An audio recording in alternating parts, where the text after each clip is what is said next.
ঠিক আছে। তো যেটা বললাম তোমাদেরকে প্রথমেতে, যে তোমরা আজ থেকে স্টার্টিং করো, ঠিক আছে? ভালো সেট আপ একদিন না একদিন আসবে, আর পরিশ্রমটাকে চালিয়ে যাও কন্টিনিউ, রেগুলার তোমরা সেইভাবে, মানে যেমন তোমরা সকাল দুপুর রাত্রিবেলা খাওয়া দাওয়া করছো না, সেরকম একটা টাইম মেনটেন করে প্রত্যেক দিন তোমরা কন্টেন্ট ছেড়ে যাও, ঠিক আছে? প্রত্যেক দিন তোমরা ভিডিও ছেড়ে যাও, অবশ্যই আমি আশা করব, আর আমি বলছি তোমরা সাকসেস পাবে, ঠিক আছে? তবে ইউটিউবের কিছু রুলস আছে, সেগুলো ফলো করতে হবে প্রথমত, ঠিক আছে? সেগুলো ফলো করো অবশ্যই, আর ডেলি তোমরা নিয়ম অনুযায়ী তোমরা ভিডিও আপলোড করো।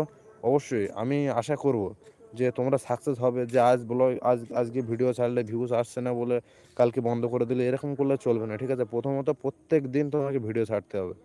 তুমি আজকে ভাবছো না আজকে আমি এই ভিডিওটা, ধরো একটা সাপোজ একটা ভিডিও, একটা মাছ ধরা ভিডিও একজনের ছেড়েছে, তাতে 2 মিলিয়ন ভিউজ আছে, ঠিক আছে? সাপোজ তুমি যে ওই মাছ ধরা ভিডিওটা তুমি ছাড়লে তোমার 2 মিলিয়ন ভিউজ আসবে, এটা কি ঠিক আছে?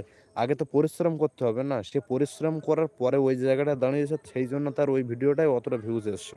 তোমাকে প্রথমে পরিশ্রম করে দাঁড়াতে হবে, তারপরেই তো তোমাকে ভিউজটা আসবে বেশি। কন্টিনিউ কাজ করো ঠিকভাবে, একটা দোকান যখন নতুন কোথায়